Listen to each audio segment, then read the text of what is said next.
Oh, good morning on this fine Saturday. Cold. I don't know if I've mentioned this, but I'm cold. Sick of this. Damn it.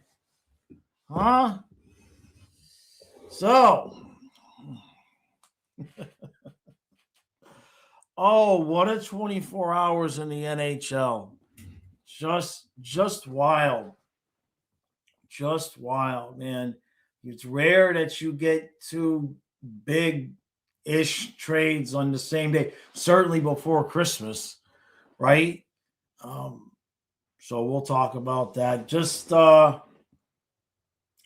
I don't know that the balance of power is really shifted by any of these trades, but certainly Canadian fans, fans of Canadian teams, have stuff to talk about. So, how you doing, Colin?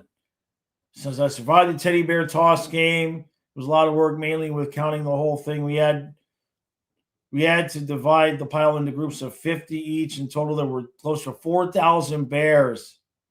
Wow. The most by any team was apparently 40,000 by the Hershey Bears. Holy moly. That's right down the road for us. Hey, Hungry. Colin says it's a pretty cool experience. A few of the players helped out picking up the bears into the bags. That's awesome. Good job. How you doing, Miami Sports? David, how you doing? Hey, Guitar Crow. Chucky is I think based on all of the rumor and innuendo, and nobody really knows anything. I think he's trying to come back for the Winter Classic, or maybe a game before the Winter Classic. I'd be kind of surprised if that's the first game that he played in, because you got to figure the ice isn't going to be great. But I think that that's the time frame we're looking at. I keep saying I think that when he's 2 weeks away, or when he starts practicing with the team again, like on a regular basis, I would assume he's 2 weeks away. Maybe they're waiting for this homestand when we come back from this trip here to see that. But I don't think. I know some people have thought maybe before Christmas. I don't think so. I think we're looking more like the Winter Classic. They're being really careful with him for sure, and I'll take it. Greg, I think the Wild definitely stepped up. I mean, certainly when you consider the players they gave up and what they got, they're probably a better team right now. That's true. That's true. Scientist says Greer was in the Lions today at morning skate, so I'm assuming everything is good with him. All right, that's good news. Hey, Bill, how you doing, bud? So, what do you guys think of the Hughes deal? Every time I take a night off, I wake up. Sure enough, in fact, that's when the Kachuk trade went down. Was a Friday night too. I gotta stop trying to take Friday nights off, but gotta have some kind of life. But every time I take a Friday night off, and I'm good and unavailable. In fact, the more unavailable I am, I think the bigger the deal goes by. I was sound asleep when the Chucky trade went. How much do we have? 27, 28. Well, it's kind of an unknown right now. Miami Sports, because it's going to look like we have more than we would technically normally have, because Bobrovsky's contract isn't accounted for at that point. So everybody else is signed except for, well, let's put it this way: our defense is signed, the goaltenders are not, and in terms of forwards for 27, 28, the only guys we have are Barkov, Kachuk, Reinhart, Bennett, Verhaeghe, Marchand, and Lundell. There's no other guys that are signed with the exception of Gadjevich for 27 and 28. So to try to look at what we've got coming there, and the biggest thing there is going to be what happens at goaltender, because for a while now we've had Bob's 10 and then just paying a backup goalie as cheap as we can. If we want to keep Tarasov, that's going to have to change. If you're going to want to have a Bobrovsky-Tarasov combination for the last couple of years of Bob's contract, if Tarasov, or of his extension, if Tarasov continues to play the way he has, forget the Colorado game, he's at least going to be able to earn himself a $2 or $3 million contract, at least two. And so there's going to have to be some movement there in terms of, Bobrovsky negotiating down. Greg, you think it made Minnesota a contender in the West? If Hughes steps up and plays well, I'll probably agree with you. It's hard right now to look at anybody beating Colorado, but we'll see. We'll see what Dallas looks like tonight. David says the thing with a guy like Chucky is he does not have the ability to play a controlled game. He's 100% the entire time he's on the ice. He's got to be sure he's good before we let him out there. I agree, David. You can tell the games he's not been right because he'll play 5 minutes and then sit on the edge of the bench, right? We don't want any kind of repeats of that.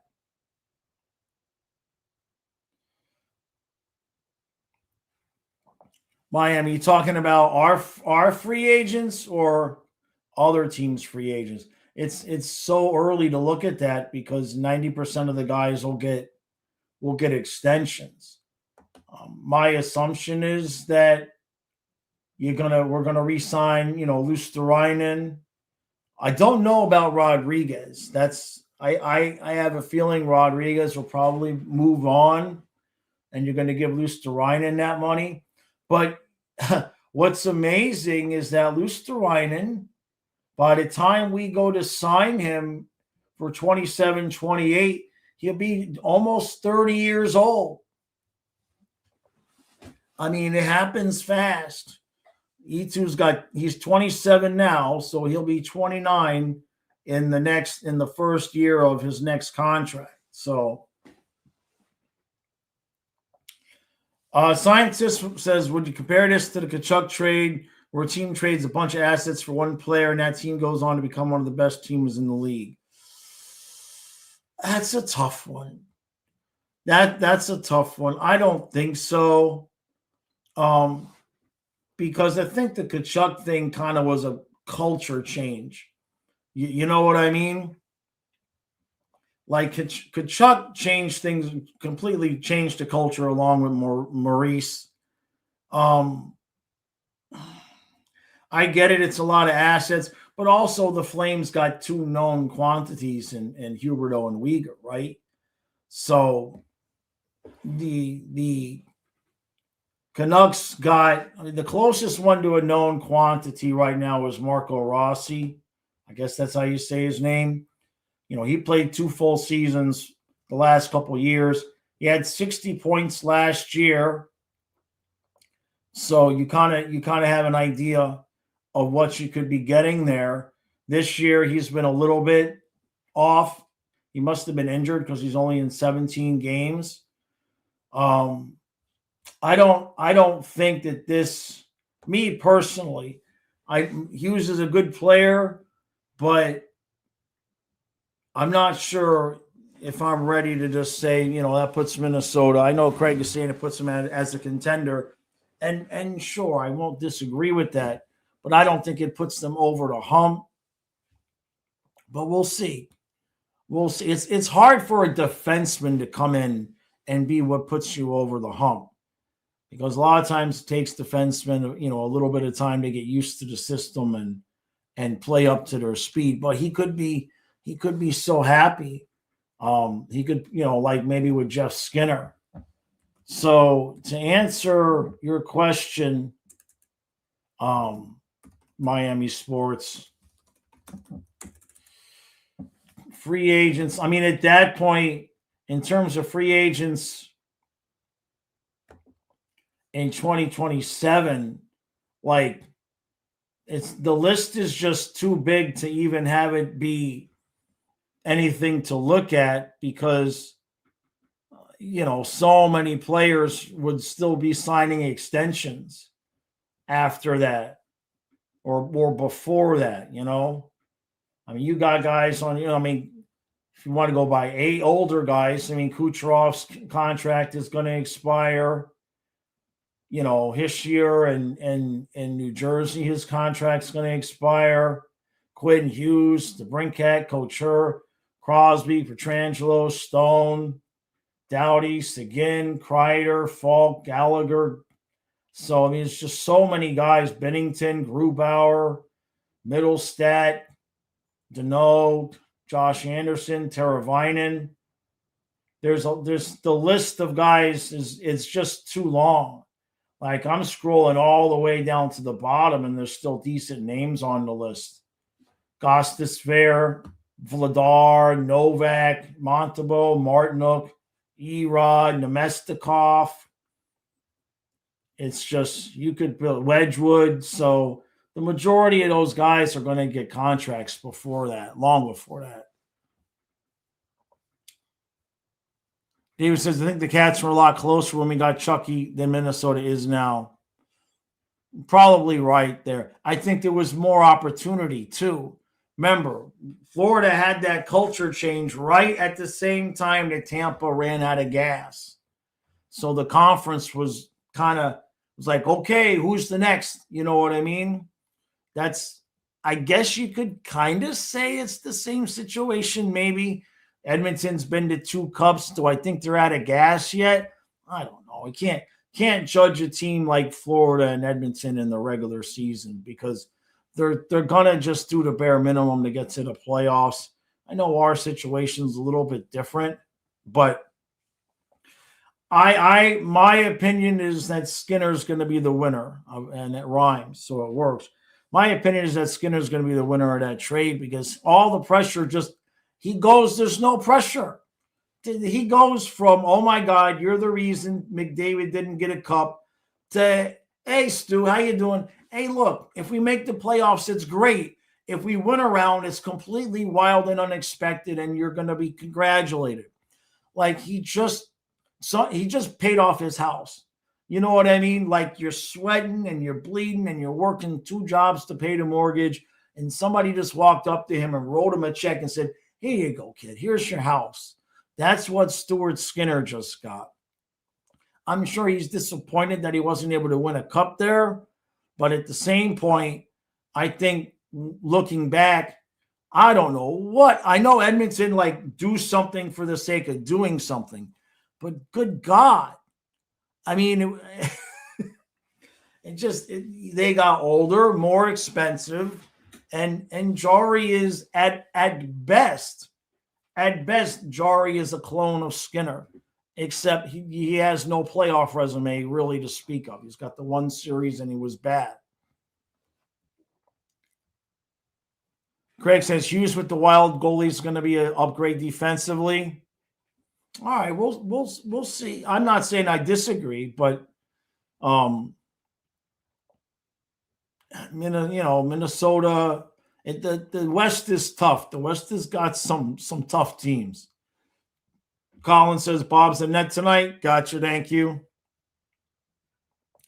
Hungry says I can already see the article scapegoating Jari for McJesus not winning the cup.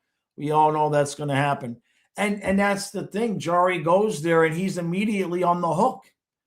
Like Tkachuk kind of showed up and it was important that we win, but it wasn't like when he got here, we were like, well, we better win the cup or we lost the trade. You know what I mean? But Tkachuk showed up and led us to the finals too. So, I mean, he immediately made sure that everybody knew that the trade was worth it. Colin says there's also a tweet going viral because a person predicted the whole trade back in May. Which one? What, the Hughes? I mean, was it a specific which tweet? I mean, Colin, which trade And did they do what I did with get the names of the players right? Or is it just I predicted that it would be Jari for Skinner? Might be one of Jaws' unknown son. Yeah, which I'd be curious to see that.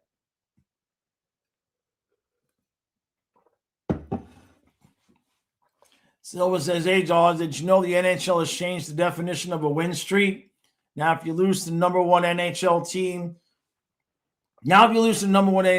you don't break your win streak. So the 14-game win streak is still on. That sounds good. I'll take it. Hey, Simon, how you doing, bud? Mike. Risky says, Canadian hockey fans take hockey way too seriously and players feel the intensity. I'm sure. I feel it in the comments section. It's interesting because on one hand, I would like this channel to grow. But then on the other hand, every time I have a video that is pushed out to a larger, more NHL-based audience, I get exhausted by the hate in the, not the hate in the comments, but the condescending disagreement. We'll put it that way.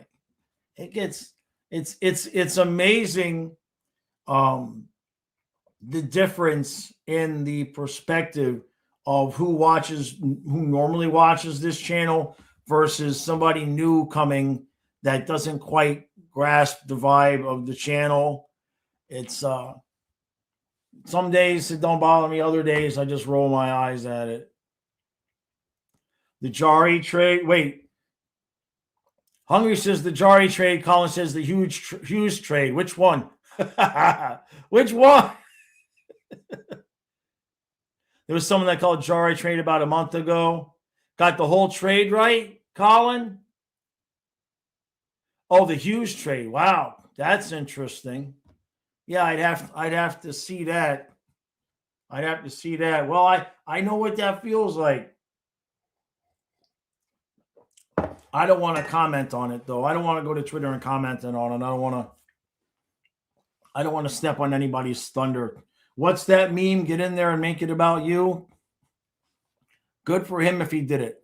Hey, if somebody is knowledgeable about their team, sometimes these things, if you just think about it in a logical sense, people predict it all the time, right? Craig says, plus wasn't Jari already fragile to criticism? Yeah. Vincent says, is the scarf thing a fashion statement? No. If I was going to do a fashion statement, Vincent, this is functional because it's cold in here. If I just wanted to make a fashion statement, I would come on like that. Okay. And I wouldn't wear the glasses.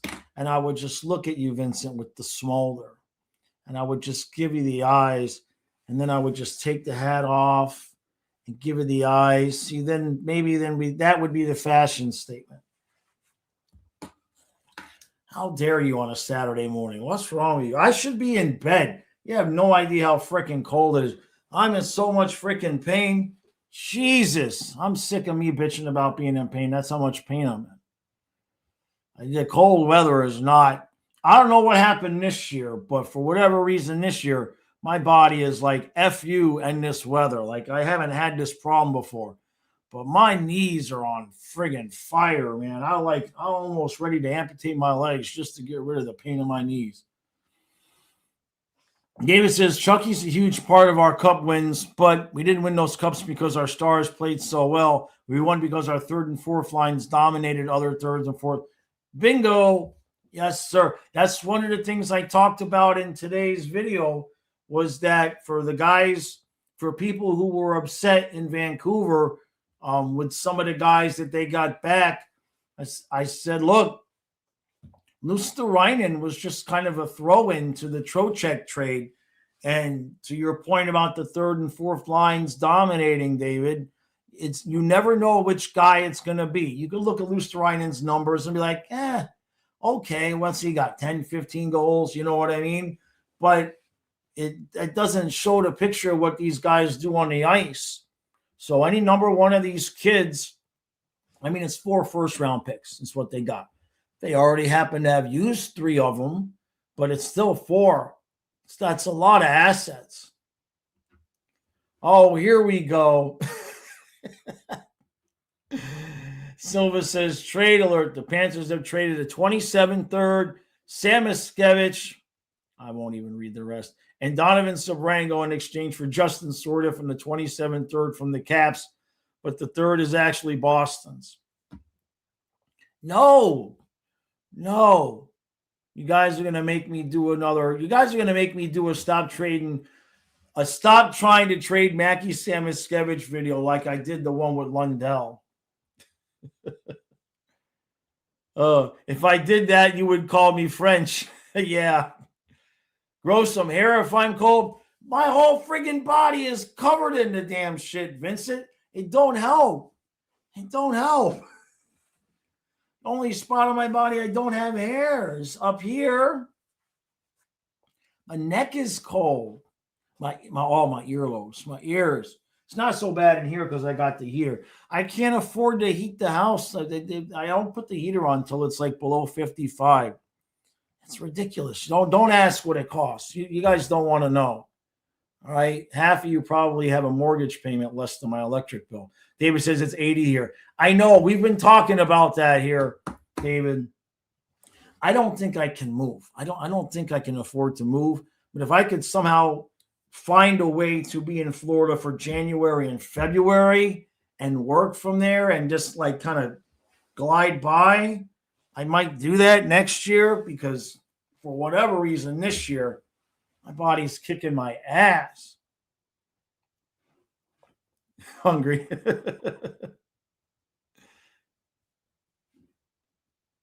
Silva says, due to videos so Samoskevich doesn't get traded. Only rookie we haven't traded so far was Lundell, right? We traded for Hagee, a second and a third to Carolina for Svechnikov. Vincent says, this time it won't work. Mackey's not getting traded. I have a question. Here. So for those who think Samoskevich is every big trade, somebody says it's got to start with Samoskevich. Well, if Samoskevich sucks so much and isn't going to develop to a perennial 25-goal player, why would other teams be so interested in acquiring him for their big trade deals? Somebody explain that to me. If he's so bad and he's never going to develop, why is he the first name mentioned when it's anybody who wants to get traded to the Panthers? They got to take Sam. Why is that? Somebody explain that to me like I'm a 5-year-old. Scientist says, damn well if you do that, he'll get traded the next morning. I'm trying to think. The only video I've done, the only time it happened, it was summer. I was irritable because I was too hot, like I'm irritable now because I'm cold. And I had a migraine. And it was so bad. I was on day 3 of the migraine. I finally got sick of the migraine. I took an oxycodone, and I was spaced out of my mind. And I get angry on opiates. And so they were on Twitter in the middle of summer talking about, we just got to trade Lundell. Here's all these packages. And so I made that video. And the video was stop trying to trade Anton Lundell. And I just talked shit about, if you want to make a trade, here's the Kachuk deal. And it ended up right. That's the only time I've made a video at all about don't trade one of our players. But you're probably right. If I made it, I don't know. Let's put it this way. If I make the video and then they trade him, it's my fault, right? So we know that. Silva says the reason why we can't do a big trade is because every team wants Samoskevich, right? Yeah, exactly, Miami, so they can develop them their own way, right? Vincent says Mackey doesn't suck. He's going to develop. Panthers have a window. We need a player a couple years ahead in development to consistently produce. That's all there is for it. But why would somebody do that? So here's the question, Vincent. Like Nyes. Think about Matthew. Nyes is how old? Right? He just got paid. How old is he? right? And I know he's a bigger dude. I'm not saying Nyes and Samoskevich are the same. It's not, but I'm saying he was a second round pick, right? First season he had 15 goals, then he had 29, then he got paid. Okay, so fine. But the point being is that that's the type of player you're talking about. Like, so why, if somebody had a player like Nyes, who was a couple years, is ahead in his development, why would they trade him for Samoskevich unless we were going to give up more assets, right? Okay, so let's start there, number one.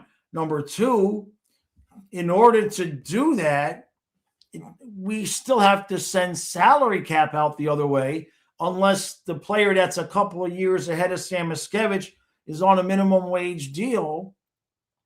Because if you're trading for a better player and Barkov comes back for the playoffs, the better player, if he's making $3 million, we won't have money for him to be on the ice.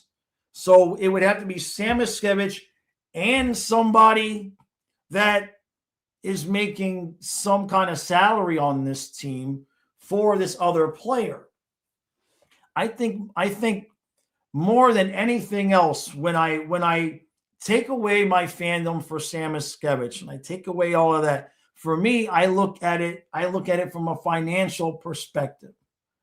And I'm looking at the money and I just kind of see, no, like, I don't think moving on from Samoskevich to try to make something happen this year makes sense financially, unless and until, like I keep saying, if we get news Bobrovsky signs a 3-year extension for $6 million.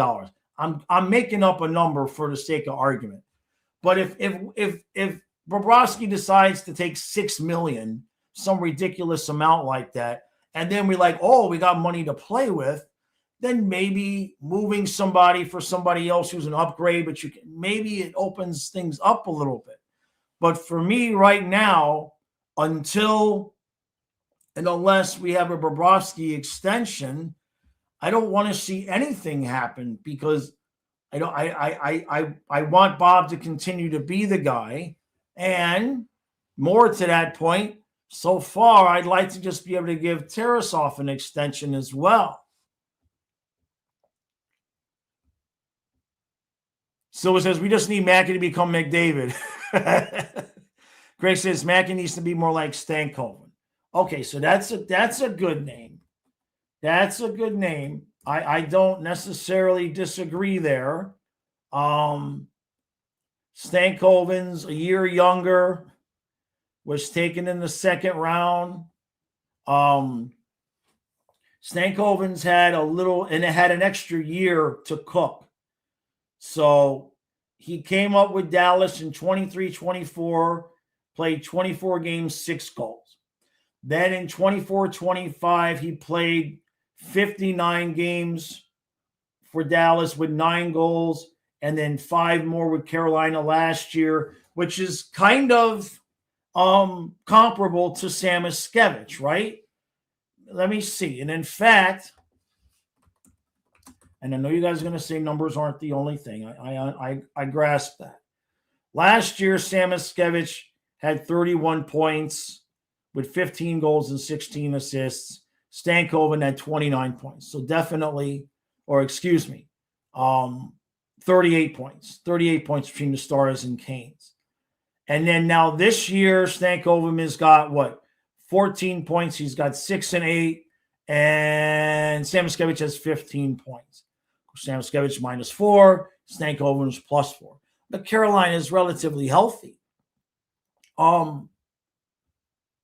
And Stankoven's a smaller guy, so there's no doubt there that, I mean, is there more meat on the bone with Samoskevich? Of course.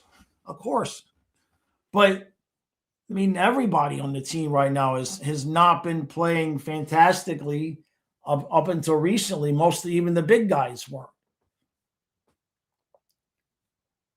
David says, I'm not saying trade Samo, but do we really see him as a top-tier player? He has speed and decent offensive instincts, but his defense has issues and misses the net a lot.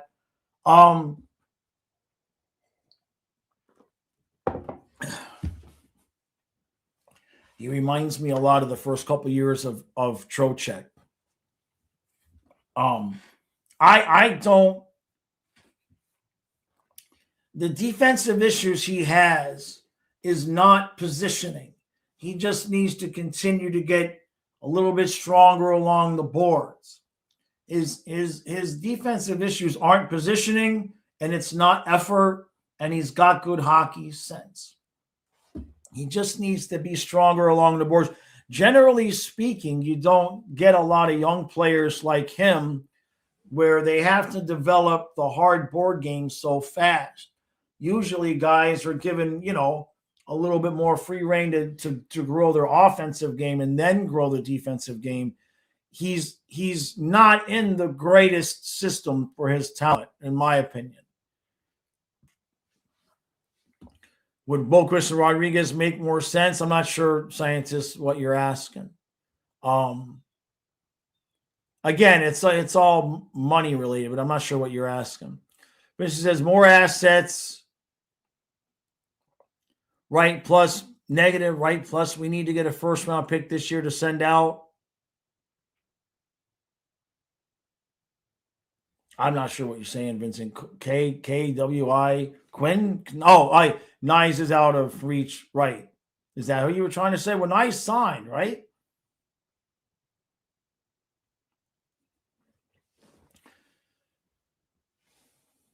I'm too concerned about next year. They want to find a way to win this year. I mean, we're not winning if Barkov doesn't come back. There's nothing we're going to go do that's going to have them win a cup if Barkov doesn't come back.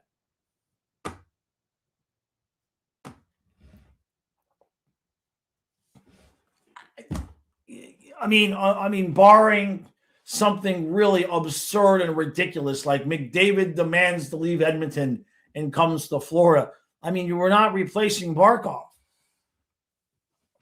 I don't think that this team can't win a cup without Barkov. Are there people that think they can? And if he's coming back, then there's nothing to do unless you're going to send Verhaeghe out the door too, because you don't have money to do anything. Silva says, I love Bubba and all, but him taking 10 is the reason Zito was only able to get us 2 cups. Sounds ridiculous, but imagine we had a deadline acquisition in 22-23. But don't forget, that was talent. That was talent. And also, Silva, Florida wasn't good, and we were not a destination at that point. That's what I think. I'm not saying you specifically, but a lot of the newer fans don't understand that this whole dynamic where people are taking less money to go to Florida is brand friggin' new. Previous to that, anybody we wanted, we either had to overpay in free agency, just ask Dave Bolin, okay, or overpay in a trade market, which really we didn't even do a whole lot of that. The only way we were getting Bobrovsky to come to Florida was giving him that $10 million. So it wasn't like we were negotiating from a point of looking like we were going to win a cup. It was more of a position of blow me away with an offer that I can't refuse, and that's what happened with Bobrovsky, my opinion anyway.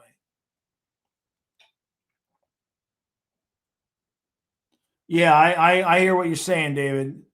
Right. And that's what I agree with. Scientists are saying Sam Miskevich needs to be with Bennett and Tkachuk like last year. The line was great. Yeah, because Bennett and Tkachuk are veteran players. They'll do a lot of the dirty work. And Sam Miskevich was given good opportunity to clean things up. I mean, he's playing with Rodriguez and Greer. Come on. Come on. We all love Erod, but it's the line as a whole is not, it's not a well-constructed complementary line. You're asking Sam Miskevich to play a role that he's just not quite, it's not his skill set. We saw what he can do last year when, like you say, when he was with Bennett and Tkachuk, we saw what he could do last year. David, yeah, the system is tough. Yeah, no Sasha, no Cup. Yeah. So Mick says, you mean Boquist and Rodriguez as part of a trade package? Well, instead of Stan Miskevich, it's still not enough money. If we're talking if Barkov comes back. If Barkov comes back, if you traded Rodriguez and Boquist, who make $4.5 million, that just gets you even for the cap for the playoffs. So let's say you traded Rodriguez and Boquist, they make $4.5 million, and the new player makes $4 million. We wouldn't have the money in the playoffs to put the new player on the ice. There would still have to be more money going back because we're $4.5 million over the cap when we're healthy. That's the thing. We're not starting at zero. So to me, when I look at the money, I feel like the biggest asset that Sam Miskevich gives us this year is a guy that at worst is a viable top 9 player with upside that we can afford to have on the ice. The financial aspect of it, whether it's a good thing or bad thing, or whether it's, maybe he could have done some things differently, the numbers are what the numbers are. So to me, if you move Sam Miskevich to bring in somebody better, well, you got to send money out the door. And so now, did you really improve your team? Because now whoever you get better be better than Sam Miskevich and whatever other player making money that you got to send out the door. I just don't see it. I understand what Vincent is saying about wanting to win right now, but I think for me, it all starts with Barkov. If Barkov ain't coming back, just run Lundell, Lundell Bennett. If you want to upgrade over Rodriguez, if you want to do something for the third line, that's fine. But I don't want to blow up the team to try to win a cup without Barkov, because it's not going to happen. It's not going to happen. Lil J says, like I said, if Sasha comes back, we beat the Avs or Stars in 7.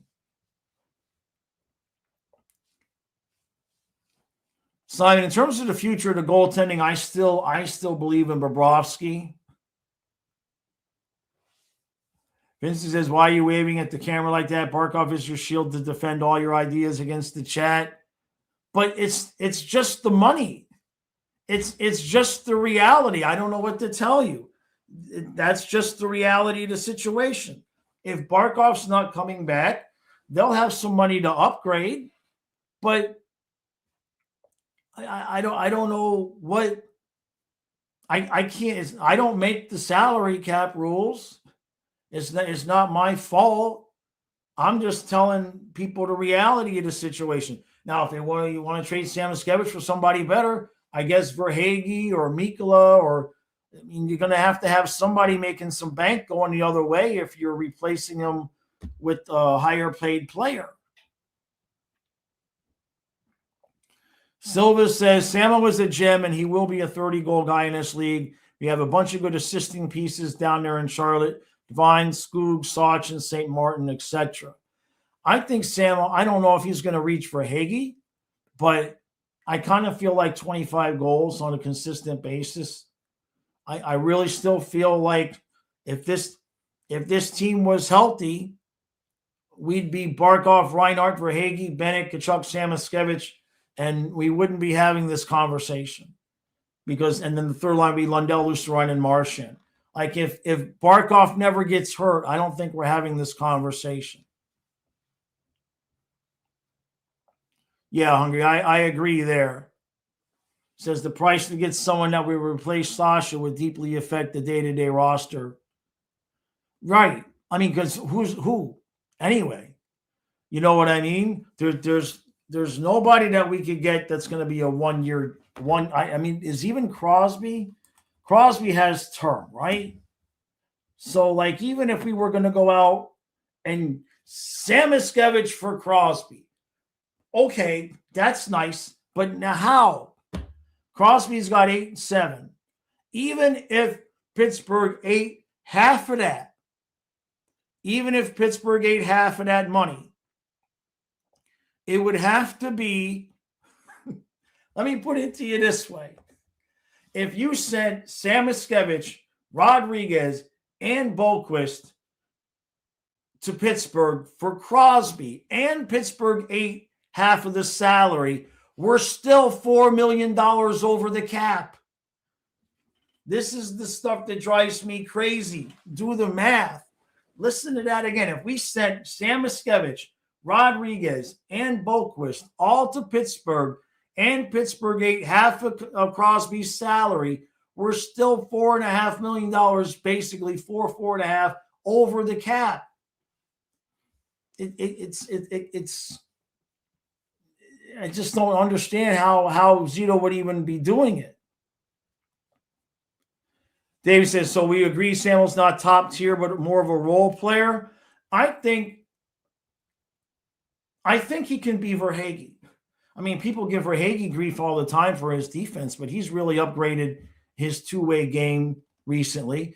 Maybe not 40 goals, but I don't know. Certainly, 20, 25 goals a year. But you've got to have good young talent that's complementary. You know what I mean? And I kind of feel like, now I know Vincent wants to move Verhaeghe, and okay, if you wanted to move Verhaeghe and slot Samoskevich in there, that's another deal. But do I think he's going to be a perennial top line guy? I don't know. He's played 72, 80, 79. He's played 100. How many 100 games? 109 games. Played 109 games, right? To be honest with you, I think he needs. I think from my viewpoint, when I see him, and I only see him on TV, I think he needs to take things not as seriously as he's taking them. I think he's being too hard on himself. I think he's probably feeling some pressure, right? Because he's being asked to take on a role that right now, I mean, he's being asked to take on a pretty important role on a team that's expected to win a cup. And I think he's pushing himself, and I think he's putting too much pressure on himself. I think he just needs to chill a little bit and let the game flow to him a little bit more naturally. He's definitely trying to be a little bit more physical, right? We've seen him, try to hit people along the boards and blow himself up. Bless his heart for trying. But look, it's the same thing that Yager did for Barkov and Huberdeau. Tkachuk, Bennett, and especially Marchand are going to do for Samoskevich. I'm telling you, we would regret it.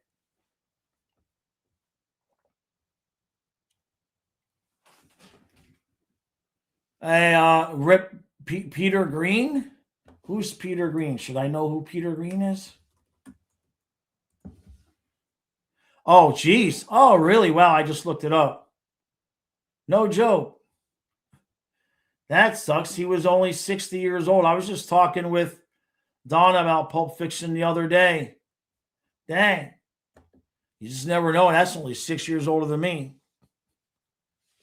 Vincent says, so I'm saying Samoskevich is the worst top 9 player the Panthers have.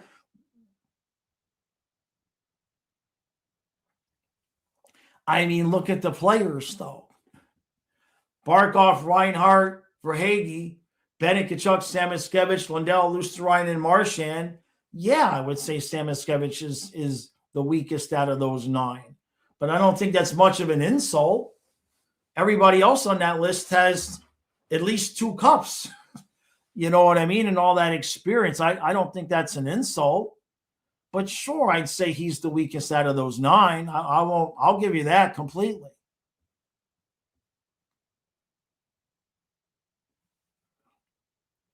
Dietrich says hard to see someone coming from a tear straight into playoff hockey bring back Huberdeau. Yeah, I mean, I understand the thought about Barkov, and I heard what Saravalli said on George Richards' show there. Saravalli's just talking his opinion. You know what I mean? That's fine. He tends to think that Barkov's not going to make it back. He thinks the Panthers are going to spend all their money. Like I've said, I mean, my opinion on what we should do is based on Barkov coming back. If he's not going to come back, what I don't want to see happen is, and I don't think it would, I don't want to see Zito blowing up the roster to try to make up for Barkov to try to get the three-peat. That's what I think we don't want to do. I'd rather see our guys go out there and do the best they can and come back next year rested and healthy. They deserve a chance. Everybody signed contracts, took less money. Like, they deserve a chance to come into a season healthy.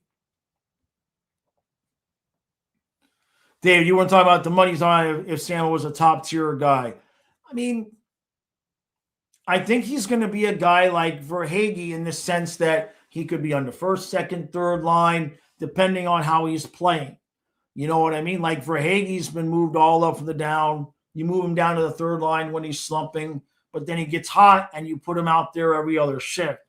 I kind of feel like that's about the level, maybe not 40-something goals like Verhaeghe's had, but, you know, you never know. If Samoskevich continues to develop and Verhaeghe's gone and Samo's on that number one power play, then maybe you get up to 40 goals. Certainly feel like he's capable of 30. He says, what would I do if we're in the playoffs and the trade deadline? Like I said, Miami, it all just depends. If Barkov's coming back, the other concern is Nosek. Do we have a 4C? That's another concern. Because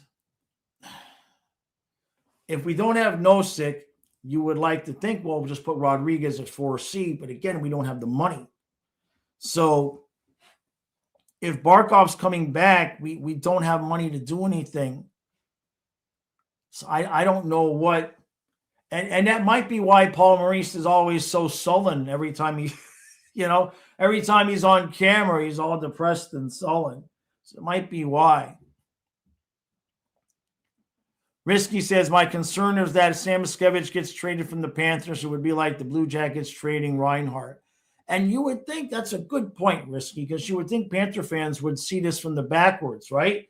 Reinhart, Bennett, just those two guys alone. I mean, they were not living up to their draft status, especially Sam Bennett, right? Talking about a guy who was 4th overall, and in Calgary, what? He had 18 goals, 13 goals, 11 goals, 13 goals, and then 8 in the 8 in COVID season. So you're talking about a guy who was taken 4th overall, and he was getting about 10, 15 goals a year. Now all of a sudden he comes to Florida, 28, 16, 20, 25, and he's on pace for 25 again this year. So the situation, and I bet you if I look at Sam Reinhart, we'll probably see about the same thing. Now, of course, these guys were taken way higher than Samoskevich, right? Bennett was 4, Reinhart was 2nd overall, for crying out loud. He'd had some good years in Buffalo, so he was playing well. But God, when you look at the numbers he had in Buffalo, when you look at what we gave up to get him, it's no wonder the Sabres suck. Jesus.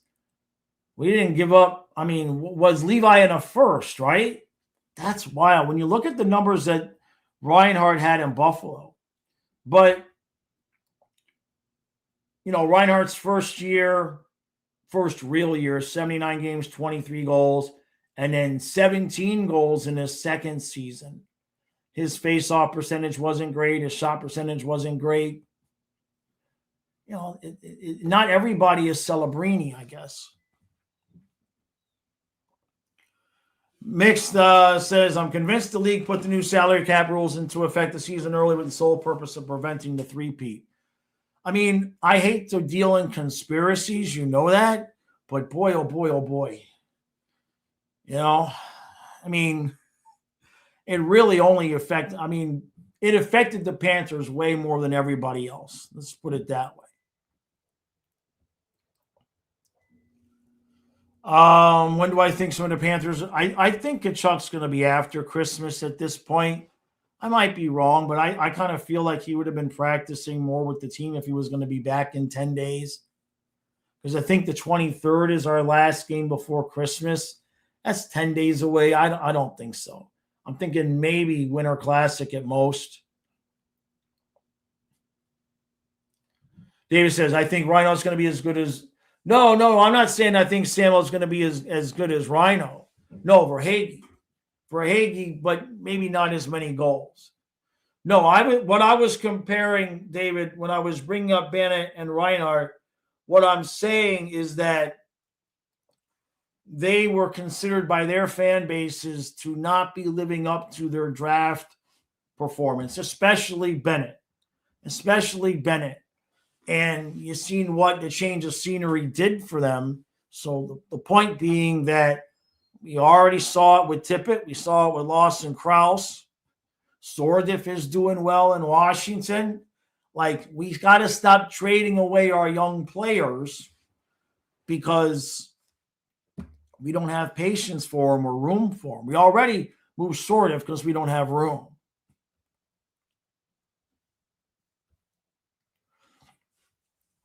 Great White says, we know Bob plays Dallas and Tampa. Jaws, why is Maurice hellbent on never giving Tarasov back-to-back games? I just feel like,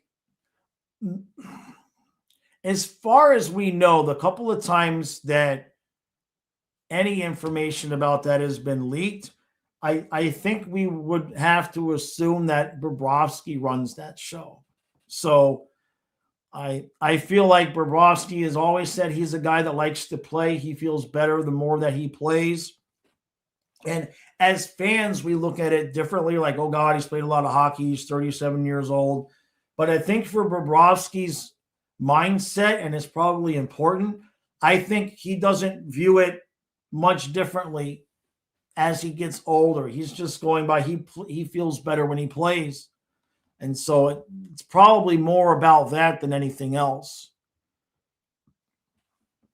Vincent says, we need a player with a cap hit around $2 million for the Panthers. We cannot bring a high pay guy, obviously, and we're certainly keeping Erod for the run to come for the likes of Reinhart and Verhaeghe. Yeah, if Barkov's not coming back, yeah. I mean, to me, if Barkov was, if we were going to spend his money, that's what Sarah Valley says we're going to do. If we were going to spend his money, I want to upgrade over Petrie. We need some help for the fourth line because I don't know what Nosik's going to bring. He's coming off a bad knee. And I mean, really, that's it. Because if Barkov doesn't come back and Samoskevich isn't up to par, he won't be on the ice because we'll have money for Rodriguez. So at that point, maybe you'd want to consider upgrading at 3C. At that point, I know that's when people think that maybe Ryan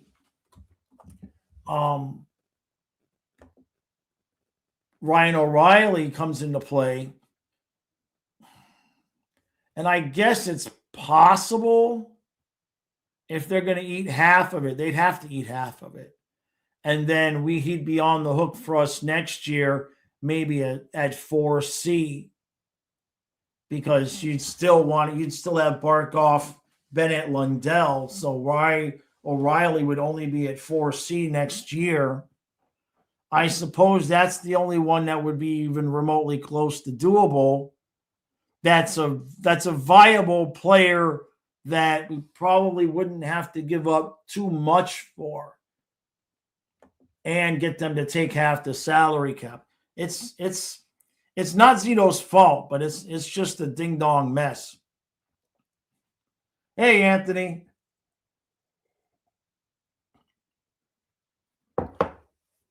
Greg says he's trying to step into a role that doesn't suit his game. Right. He'll be fine when the health starts to get better. I agree. Mike says, I don't understand how you got those guys' numbers that if we traded those guys, being Crosby, that we'd still be $4.5 million over the cap.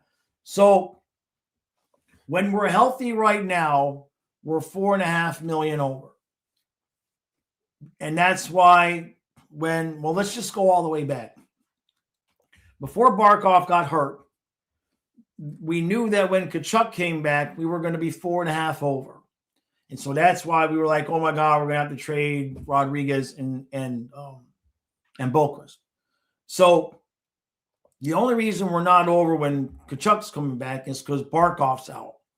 But if the team was healthy now and nobody was on LTIR, nobody, because you got Nosik's little bit of money, you got Kulikov. Don't forget, you got Nosik's money, Kulikov's money. So that money's off the books right now.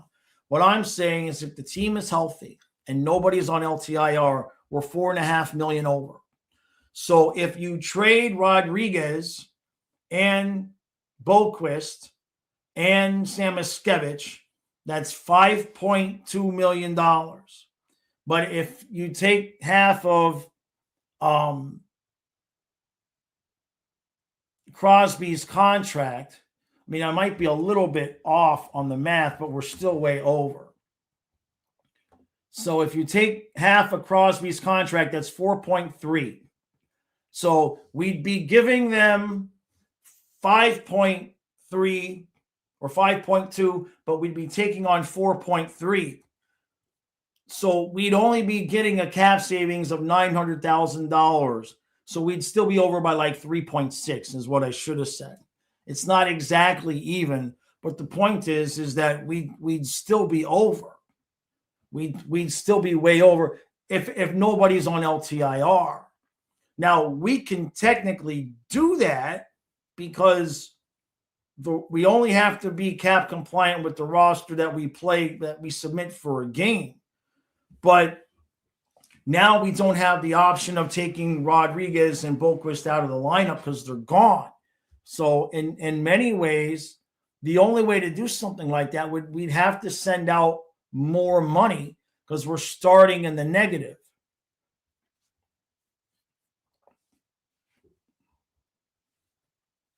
Hey, Patel. Oh, wait a minute. What did I see here? Oh, thank you, Anthony. Appreciate you, bud. Member for 4 months. Who are the defensemen targeting at the deadline? Right now, I'll be honest with you, Anthony. I haven't given that any thought. I honestly haven't, because like everything like I've been saying about money-wise, I'm just kind of not even, because if we start getting players, that means that they know Barkov's not coming back. Tell says, what do I think of Nashville D-man going to Edmonton? Oh yeah, I seen that. I mean, Nashville's they're obviously selling, right? Edmonton is really good at making these mid-level, mid-tier moves. I don't know. I don't think it moves the needle much. Remember, they just gave up Kulak. You know what I mean? They just sent Kulak. So I think maybe at best it's a lateral move. Silva says, if Barkov doesn't come back, do I think this team can win a round? What would it do to their confidence if they made it deep without Barkov or even a Barkov replacement? I think it depends on who we're going to play. Honestly, I don't think we're beating Tampa without Barkov. Could we beat Ottawa, Detroit? Probably. Montreal, if their goaltending's not good, maybe. I don't think we beat Tampa. Boston, I don't know. I don't think we beat the Canes. The Capitals could be a problem without Barkov. But that depends on who we would have in there, right? Now, Craig, you think Schwint would be the Nosek replacement? I don't know. I mean, maybe looking at next year, but I don't think Schwint's ready for a playoff run. That would be my assumption. We may have to go that way, but I don't think he's ready for a playoff run. he's not played but a handful of games, right? He's got 59 career games. I don't think he's. I would be shocked if that was our playoff 4C.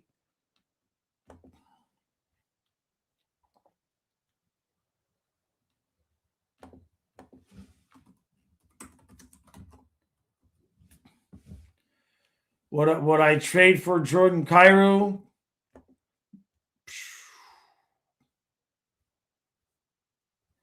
I mean, obviously he's a nice piece, right?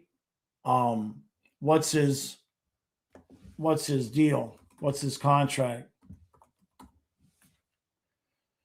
What's the money? Oh, he's got a long-term deal. I mean, you're not getting him without giving up a lot.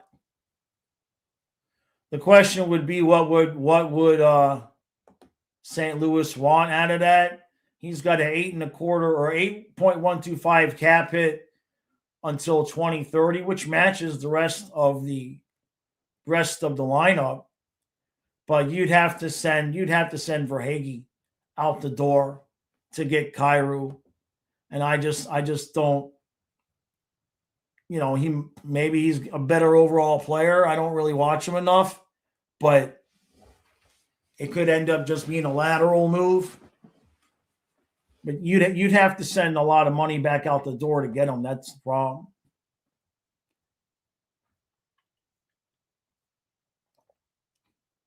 Yeah, Schwint definitely has some upside. Yeah. Vincent says, yesterday Maurice was on Keeper and Bourne show. He said Kachuk's about 2 to 3 weeks away. Right. So yeah, I don't think it'll be before Christmas. I suppose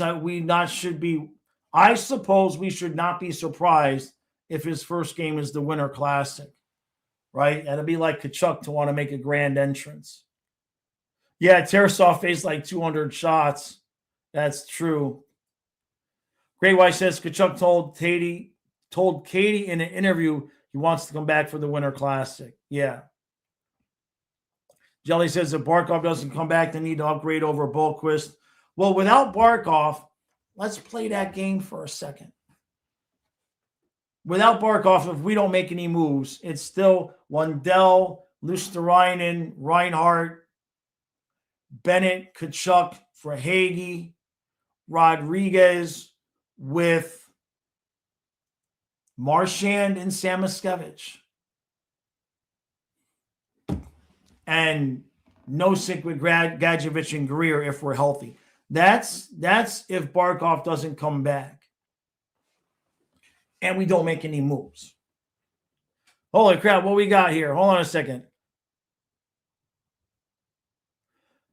Hold on, let me scroll down here for a second because I see something here. But it's not. Hey, there we go. Thank you, Great White. Thank you, buddy. Thank you, bud. Appreciate you, bud. He says, can I keep it till 1:30? Yeah. It's going to take me to 1:30 to catch up on all the chat. Sure thing. No problem, bud. Appreciate you. I'm going to scroll back up here because I know I missed some. Yeah, Great White. I would suspect it's Bobrovsky just picking it. You know what I mean? David says, I saw a pic of the Olympic rink. It looks like it's going to be a Winter Classic type thing. Setting as the roof isn't quite on. Huh. Patel, for the Winter Classic, is the dome going to be on or off? I think George Richards talked about that in his latest podcast. And I guess what it's going to be is they're going to keep it closed until basically game time, weather providing, and then open it up once the game starts or once fans start going in. I think the idea is they hope that the weather cooperates and they can have it open. So, because obviously that would you kind of want it to be outdoors, right? So hopefully the weather cooperates. David says it's 80 today, but could get colder in January. Y'all are welcome to some of my weather. Have I caught up with the Behind the Winter Classic series? I have not. I have not caught up with that yet. Miami, you think that means trade for Hagee? I don't know. I don't know. I don't. I'm a little bit old school, so you all have to forgive me. I don't understand why people want to make trades right now. I don't understand. To me, the only thing that makes sense is they won 2 cups. They're injured right now, and you do everything you can to bring the gang back next year completely ready to go, rested, and locked and loaded. Like all of these guys signed deals because they wanted to stay here. And so for me, I don't mean anything by it. I don't. I know I sound frustrated sometimes, but for me, the way my brain works is I don't understand the logic other than, hey, man, these guys deserve to have a year where they're healthy and go for it again. That's the way my brain works. And so maybe I'm short-sighted and don't see it the way other people see it. That's fine. That wouldn't be the first time in my life. But that's how I see it, is with all these injuries and everything, these guys, I feel like they've earned the right to come back next year whole as a team, especially since financially we could do it. Patel says, not sure how warm it'll be for the Tampa Stadium series. The uniforms were not appealing, and it may be as hot as the LA games where it was over 90. I like them, though. I like the lightning bolts in the lettering. But maybe that's just me.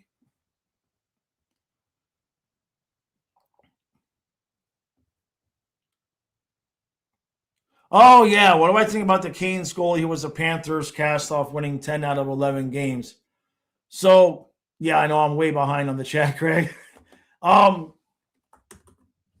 We talked about this earlier in the week, and what amazed me about this kid is he's not had an opportunity, Patel.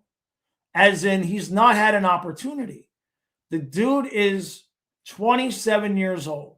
He's 6'4", 218. He's undrafted. When you go to his career, these are the only games he's played. And you go all the way back, starting in 1920. He played 1, 2, 3 full seasons of college with really good numbers. He played in the AHL for the Providence Bruins in 22-23, 23-24, 24-25. Good numbers. 2.40 and a 9.24. Good numbers. And never once did he even get brought up. Like most young goaltenders get brought up. They have a few games here. Somebody gets injured. But this kid literally never has gotten an opportunity until now with Carolina. And yeah, he's 10-1 with a 2.07 and a 9.10. So he sure as hell is making, you want to talk about something that is making the most of his opportunity. He's 27.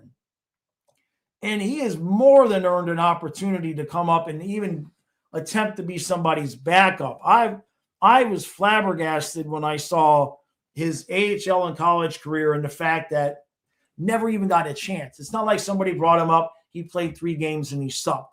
Like it just never happened for him. So good on him. Good on him for making the most of his opportunity, because he sure as hell deserved it. Hey, Jamal, how you doing, bud? Patel says, my opinion, it was way better than having the Winter Classic as the only game of the day. I think there should be regular games on January 20 on January 2nd. Kind of takes away from the mystique. Yeah, I'll agree with you there, Patel, for sure.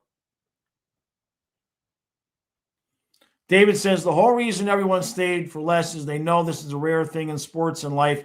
It's all about each other, and the team can accomplish amazing things when they're selfless. Great White says, if the Panthers will make a late trade now, who would I try to pick up? Gabranson. What's Gabranson's on a 4x4, right? He's on the how's he playing, by the way? How's he playing? I mean, now I'm just being selfish. But if you're going to upgrade over Petrie, how many minutes? Gabranson is still getting, he's playing 15 minutes a night. Oh, is he hurt or is he done? Oh, geez. I have to take it back. Is he hurt or is he just the permanent scratch now? Damn it. I didn't know. For the Jackets last year, he only played 16 games, and he's only played 4 for him this year. So did the wheels fall off? Does anybody know? Patel says, before, as a casual viewer of the NHL, I used to enjoy just watching hockey when all you had were bowl games. It drew more attention. Craig, yeah, Bussy was stuck behind Swayman and Olmark for a while, right? I think you did a trade alert, Silva. I think we traded. I forget what it was. Tell says, I barely found out on New Year's Eve that the Winter Classic was in Chicago last year and watched a little. The NHL does not do a good job of promoting the things at all. It's just awful, their promotion. Vincent says, Carolina has the best team structure in the league. And they always go cheap with goalies. It's not that clear how good Bussi really is, but good for him anyway. Yeah, I mean, you talk about making the most of your opportunity, right? So he'll probably be our backup next year. If things hold true, Tarasov will light it up and go get the starter's job in Carolina, because that's what we do. We supply the Eastern Conference with goalies. And then Bussi will come back here and be Bobrovsky's backup. Right? That's usually how this thing works.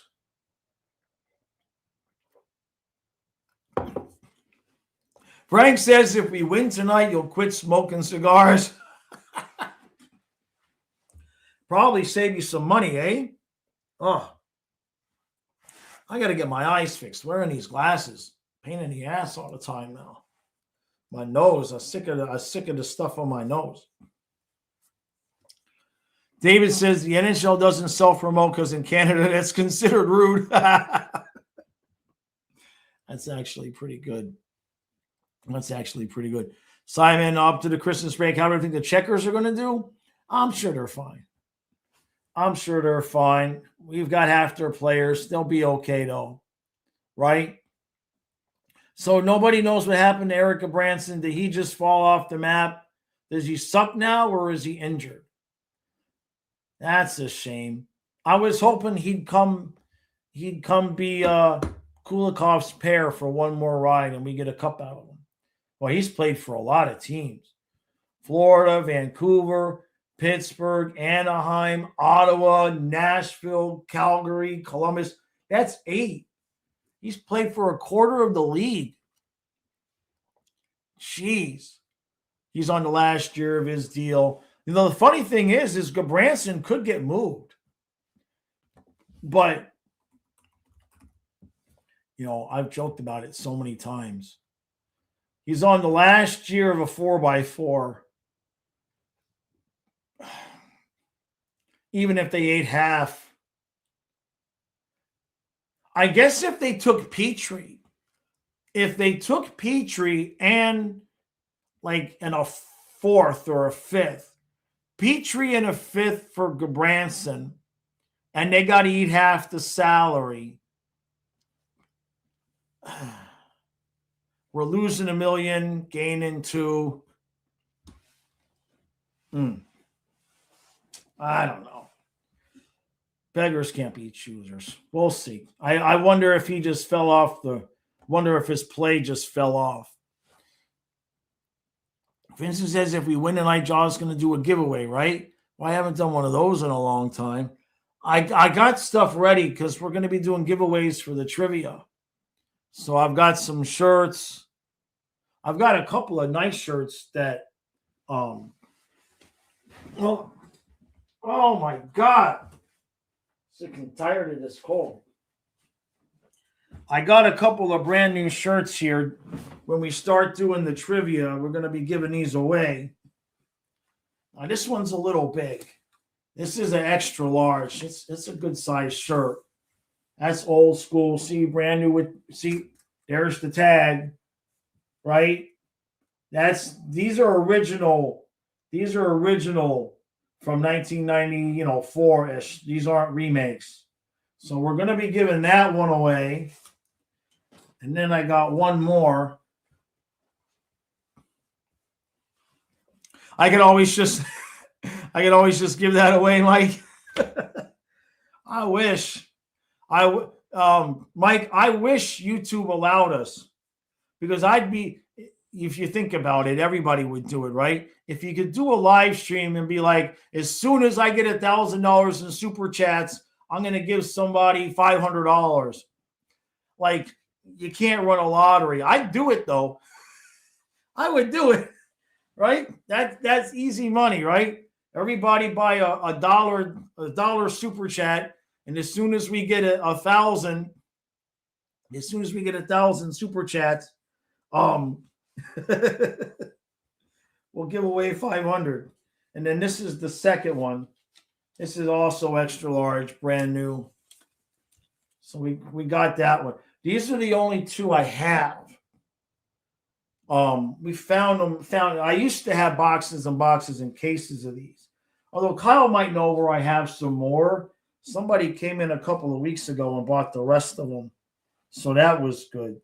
That paid for the gas in the house for at least a month. So that was nice. And then we've got some of the flags.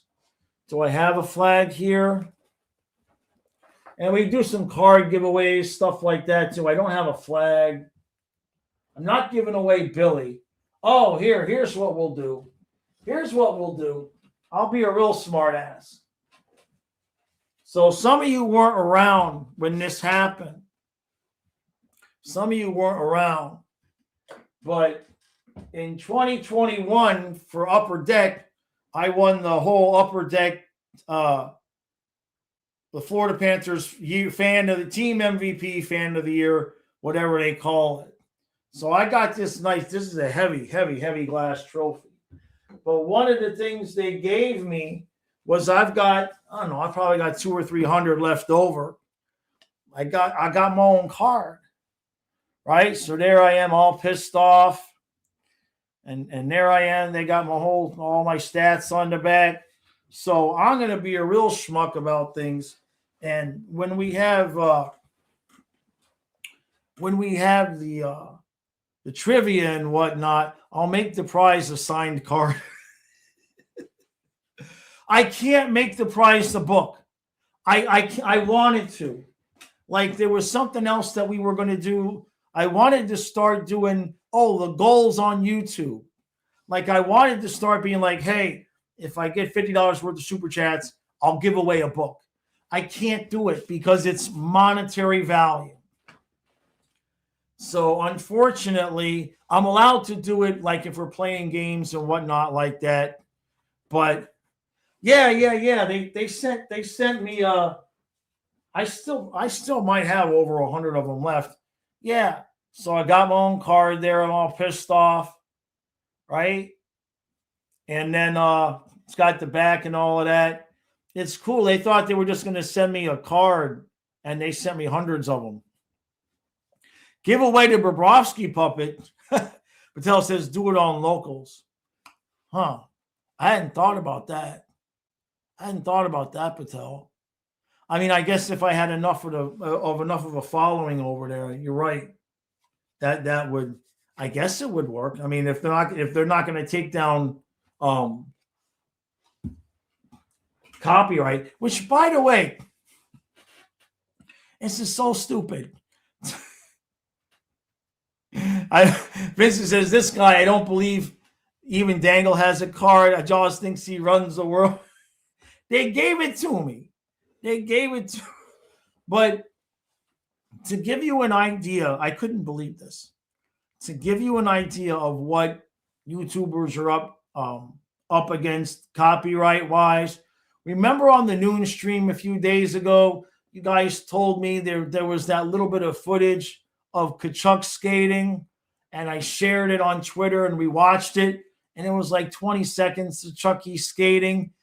Freaking NHL copyrighted the whole stream because I showed that, because I shared the screen and showed 20 minutes of Chucky skating at some practice 2 months ago. They copyrighted the whole stream. I couldn't believe it. I'm like, the absurdity of what goes on is unspeakable sometimes. But I do run the world. I do run the world, Vincent. You didn't realize that? I thought you knew that by now. Yeah. Tell says, well, the NHL doesn't want to grow their product. It's crazy. It really is. It's why whenever I do a video and there's highlights in it, I don't even bother editing it. Because like somebody like Eck is going to be paying an editor. You know what I mean? And his videos are like 3 minutes long. And to me, I mean, I'm not going to do a 3-minute video. I don't understand that. But if you show more than about a 4-second clip of a goal inside of a video, they copyright the hell out of it. Hey, football's even worse. You know, football's even worse. Well, I found out during the one of the videos I was making over the summer, the NHL copyrighted the video where Luongo is banging the drum. They copyrighted it. Like, it's not even part of the game. It's part of the festivities, the pregame, and all of that. And I put it in one of my videos thinking, oh, it's not game footage. Of course, it's fine. And I had to edit it out. But somebody had a Twitter video of Luongo banging the drum. That was fine.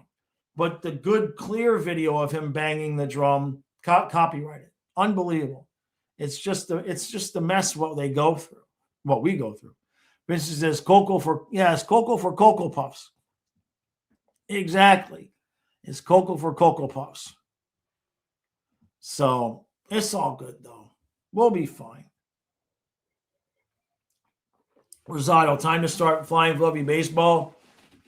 I gotta imagine baseball is going to be the same way. Well, John Boy, I guess they gave him the rights. They let him do what he wants, but that's fine. Tell says, if the NHL is greedy, why can't they have better broadcasters and analysts? It's unfortunate. At some point, you would like to see some kind of movement on the law there, because at some point it becomes just laughable. If somebody, like for my example, the stream was 1 hour and 15 minutes long. There shouldn't be any logical, legal reason why I'm showing a 20 or 30-second clip inside of a video that's 1 hour and 15 minutes long, and the person that owns the copyright to that clip gets all of the ad revenue from the entire video. Like, at some point, there's going to need to be some kind of adjustment made where things get into percentages. And I know that that would be difficult to enforce, but this all or nothing thing it's just obscene. Kyle and I get copyrighted all the time on the football channel because the volume, we keep it the same, but in the national commercials, if they play 5-10 second snippets of a song, and it's audible from the microphone during the live stream, whole damn thing, 3-hour video, copyrighted, all of it. Kay White says that's because the NHL knows Flying Fluffy Panthers hockey is getting big too. Yeah, we're getting too big. Yeah. The streams are doing really well. That's what matters. The streams do well.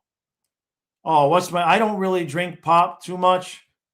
Simon, this is a mixture of green tea and Monster. Tell says, does Zach ever get copyright struck on his NHL videos? There was a thing going on last year where they started going after a lot of the hockey channels.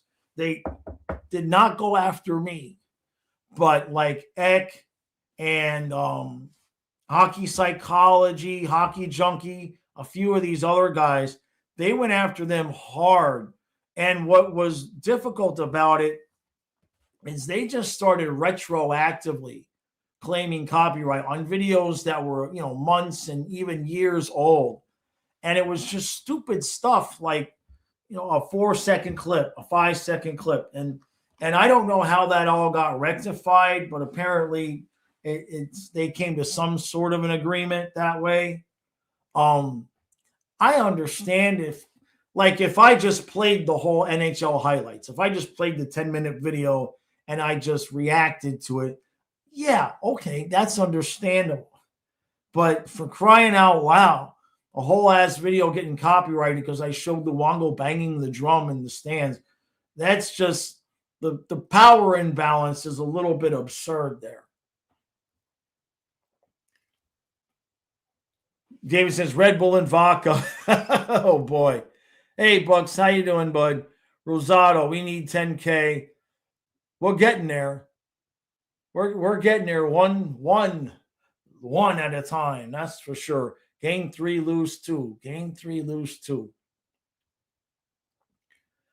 Craig says Panther social media types cast a wide net of content. Some is mess, some is stellar. Yeah, it's a good channel. But I can't compete with a channel that's going to have the rights to show the games and stuff. You know what I mean? It's like not in the same. We should have Jaws on the Scripps Sports pregame show. Well, what Jake say? It's the AI moderation. Yeah, Jake says the CEO of YouTube just doubled down saying they're not going to stop using it. Oh boy. That's frustrating. That's frustrating. The best story I can give you is this was a couple years ago. Some of you might already heard it, but it's worth it. I don't know what happened. It was a Panther game. I don't remember what exactly happened during the game, but I said figures, like that figures. I'm like figures like that. And I woke up and the whole thing had been demonetized for a breach of YouTube policy. And so I appealed. And what can I have done? And they came back and said, nope, it's still demonetized. And so I finally got to speak to a live person, and they wouldn't change it. But they wouldn't tell me what it was. I got to a second live person. And they wouldn't change it. I'm like, what is the segment? What are you guys saying I did? So finally, they gave me like a 2-minute window to watch where apparently, and what it was that when I had said figures, they thought I said another word that rhymes with figures and begins with the letter N. And it took me 3-4 people, live people, for somebody to actually listen to it to be like, oh, you said figures. I'm like, yeah, that's what. And so the video got monetized again. And it wasn't any money. It was like $3 or $4. But it was just absurd that it took me so long to get somebody to actually realize that I didn't just blurt out the N-word in the middle of a live stream, just randomly blurted out. Like that's what they really thought had happened. It was after that, I just couldn't do anything but roll my eyes.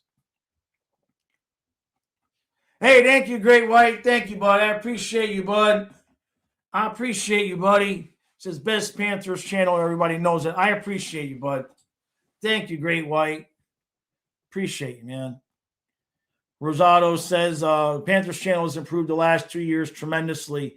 Yeah, they made a conscious. They hired a staff. They at one point I had more subscribers than the channel, than the Panthers, and that might have been what finally put them over the edge. Because somewhere around I had like 8,500 or something, and they only had like 7,000. And then they hired a team, and now I don't know, are they at 300,000 subscribers yet? But they made a conscious decision once the team got good that they wanted to have, I think they might have the top YouTube channel for any of the NHL teams. I appreciate that, Rosado. They would be like, who? Flying who? Rosado says some random YouTuber blocked my video because they accused me of stealing their video. So that video is now private. It happens. It happens. You know. Jake says they got more subs because of the bandwagon riders. I mean, that too. That too. You know. I mean, they put out some good stuff. Not everything is fire, but they put out some good stuff. They can put out whatever they want with the highlights, right? So they don't have to worry about copyright. So they can just take the film and be creative with it, you know. And probably hate watchers, I'm sure. Well, the shorts, you'd be surprised. The shorts gain so many more subscribers than regular people. It's part of the reason why I go off and on with the dog shorts. The same thing would happen with Fluffy. The same thing happens with Leia now, where if I have a dog short that does well, I'll gain 5, 10, 15 more than that subscribers from that short. And then over the course of the next week or two, as those people that subscribed to the short because they like the dog, as they realize I'm a hockey channel, unsubscribe. And so I've picked up a few actual hockey people here or there, but unfortunately, that's part of the problem. Like we had gotten up to, 96.30 or something? We had gotten up to like 96.30 almost 3 weeks ago because I posted some Leia shorts. But then in the last 2 weeks, those people I gain a hockey subscriber, I lose 2 people that subscribe for the dog. So we're talking about maybe just giving Leia her own channel to do something like that. But then I've always put the dogs on this channel. So it's just the balance of the way I run this channel is natural. It's just like, this is my creative outlet. This is the life, but it's not good for the algorithm. I tried the clickbait thing yesterday. That didn't work. If I got to see one more freaking title with "This is insane, the truth revealed," God, it drives me crazy. But those videos get more views.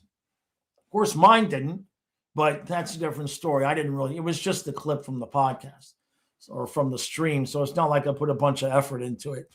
I wanted to see if the thumbnail and title alone would make a difference, even though it was the same content. I think the answer so far has been no. I have something I'm going to be, I started work on it yesterday. I'm going to be coming out. I'll tell you guys what it is. Once a week, because I got to start creating more content that's more evergreen, that more people will watch over time.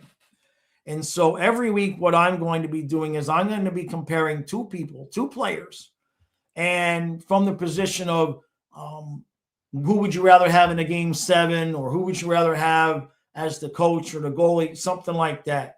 So each video is just going to be 2 players, and I think it'll be good for discussion and all that. I'm not going to worry about copyright, because God help me if I got to sit there and try to edit a 20-minute video into 4-second clips to make sure they don't get copyrighted.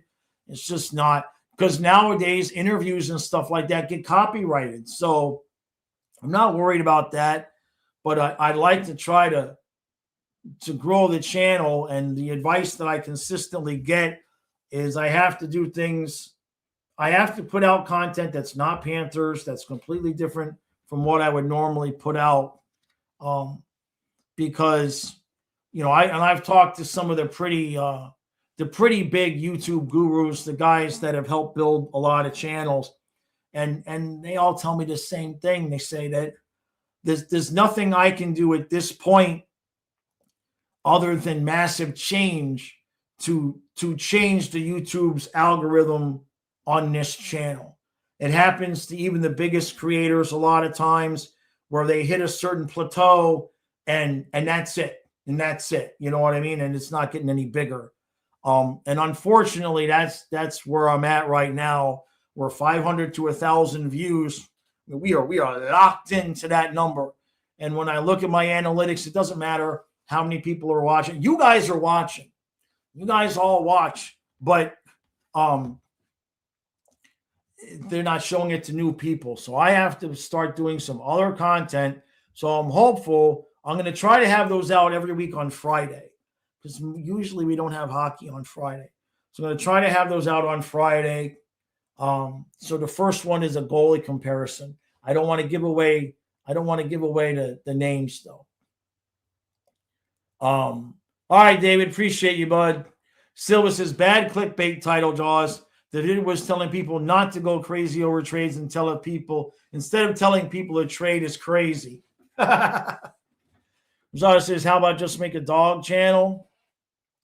I mean, I got to have the time to do it. You know what I mean? I could do some lessons. Leia's not, she's not fluffy. She doesn't want to be out in the cold and the snow the same way. We'll see what happens when it snows. She hasn't really taken to the water so far. So, I think the only way I'm going to get Leia to be entertaining in the water, and I wouldn't do it for this reason, but Sonia was skittish about the water, but then she saw Ellie and Fluffy get in and play, so then she got in. I think the only way Leia may get real interested in the water if she's got a buddy there that goes into the water with her. Silva says, do McCarr and Hughes first. Maybe that'd be second. I've already started work on the first one. The two players that I've chosen to do first are from a different generation. But maybe I'll do that one next, Silva. Boy, that'll get people talking, that's for sure. Jaws has died, that's the title. Craig, the chat's not showing your comment on the shootout. I don't see it here either. Do call-in shows. I mean, I've tried that a couple of times, Bucks. I had to consider it. The times I've done it, it hasn't done real well. And I don't have the knowledge set to do an NHL call-in show by myself. That's the reality of it. I don't feel like I would have enough knowledge about the other teams to do an NHL call-in show by myself.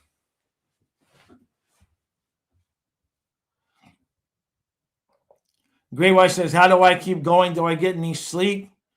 So, Great White, basically the way it works is I wake up and I take my stuff for the Lyme pain.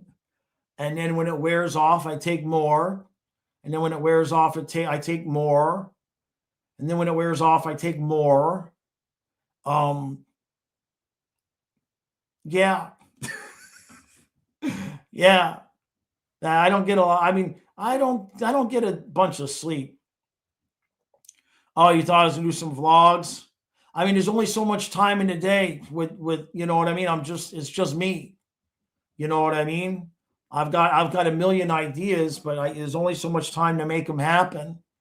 And, generally speaking, like today we're long, but like on a regular day, if I'm done here at 1:15, by the time I'm done doing the eBay pack and ship and be done with all of that, it's usually about 4. It's usually about 4. And that gives me about 2 hours before I got to start moving for the game, for the live stream and everything, on an average day. So yeah, there's a long list of ideas I have that I'm not getting to. The honest truth of it is, Rosado, my body's kicking my ass right now. I'm going through it. I hope that I hope it's just temporary. We'll just put it that way. How about Kyle? Now Kyle has the NFL knowledge. Kyle has the NFL knowledge to do a call-in show. I don't. I think I have Kyle pushed about as far as I can push him, Bucks. That's the reality of it. I think I have Kyle pushed about as hard as I can push him. He's good on camera. Kyle is really, really good on camera, but it takes a lot out of him. You know what I mean? Being with his disability and everything. He's a great kid and he takes it all seriously and he works hard. But when the games are over, he sometimes can crash pretty hard and need to be off in his own little world. So I really can't put any more on Kyle. Hey, thank you, Great White. Thank you, Great White. I appreciate that, buddy. He says, let's get Joss some sleep. Yeah, I guess I look tired these days, eh? At least it's warmed up in here. I'm sitting here sweating, so that's good. Thank you again, Great White. You know, it's funny, Rosati said, can I do a day in the life of Jaws? I was actually thinking about that yesterday when I was dragging the one laptop downstairs and I've got the Ethernet cord and I'm dragging it from upstairs to downstairs. So they would actually get a kick out of watching what we actually do, how we prepare for the streams and everything, because it's all it's a little discombobulated sometimes. How about Mrs. Jaws? Well, Miss Jaws had to go get it. She's got to get a job. She's got a job starting next week. She's got her own set of bills and everything. You know what I mean? So just can't really can't put too much. She comes onto the chat and does what she can when she can. Jaws goes to the store. Yeah, a day in the life of Jaws.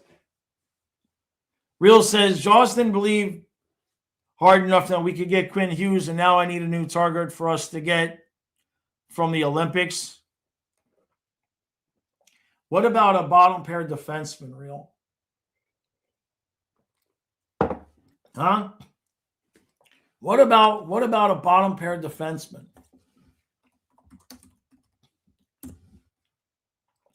Didn't we think about Kyle Connor last year? No, it wasn't Kyle Connor last year. I mean, he just signed he signed until he's 37, right? Wait, that can't be right. He's got a $12 million cap hit now? Jeez. Didn't realize that. I mean, for $12 million, we could have McDavid. We could have McDavid for 12, right? That's going to be the fun. I don't know what McDavid was thinking signing that extension. And I guess he's trying to emulate with the Panthers. There's no time for rationality. I hear you. All right, everybody. I got to roll. I got to record. I'm not even going to take the Panthers stuff off. I have to record the football picks video.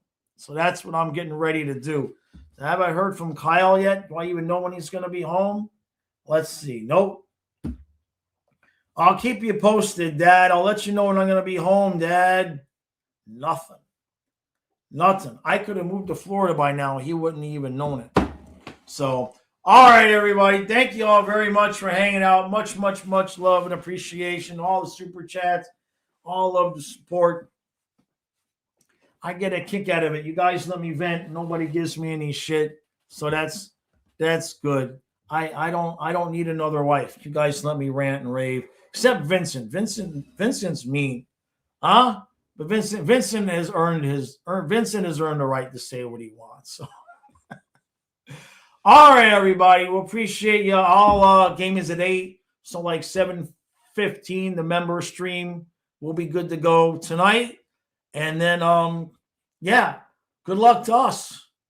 Good luck to us tonight. Yeah, give me a point. We need a point because we got 2. Then we had 1. Then we get 2 more from Tampa. Hey, thank you, Jake. Thank you, brother. I appreciate you, man. I appreciate you, dude. Right back at you. But yeah, Jake has been with me for a long time. Jake has been with me for a long time. He's put up with it all. Yeah, and I mean put up with. I wasn't always so nice. Believe it or not, I wasn't always so nice.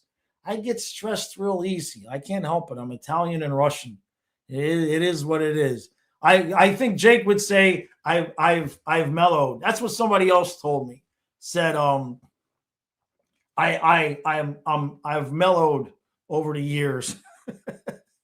I just ran out of energy. I bitched and complained as much as I could about the team. So if I do yeah, I think we do. I gotta thank you for reminding me, Buck Skulls. I've got the Cash App and the PayPal QR codes, but I've been forgetting to put them up. Great White been with us for 3 years. Yeah, man, it's all good stuff. All good stuff. Thank you, Simon. All right, everybody. I'm gonna go do my my picks. I wasn't good last week with the picks. 8-6 last week. It was terrible. All right. We'll see you tonight, guys. Thanks.